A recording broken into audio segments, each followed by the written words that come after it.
Chairman, Brigadier General Dewo Rusanganwa, and we call upon the President of Rayon Sports, Mr. Abdallah Murenzi, as well as Mr. Kamari François, the President of Football Football. Abayobozi bacu rero bagiye kudufasha kudutangira imidari muri ubu buryo bukurikira. Tugiye guhera ku basifuzi basifuye umukino w'abagore. Tugiye guhera ku basifuzi babahe imidari. Abasifuzi bacu bitwaye neza kuri uno munsi ku ruhande rw'amace y'abanje ubwo Rayon Sports yatsindaga intangarugero ibitego 4-0.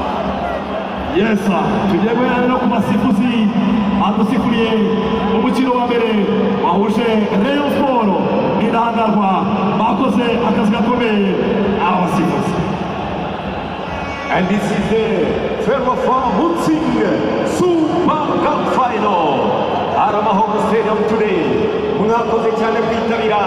One more time, a round of applause ku bafana ba Rayon Sports. Mwakoze ku bakunzi ba APR amashyi menshi cyane.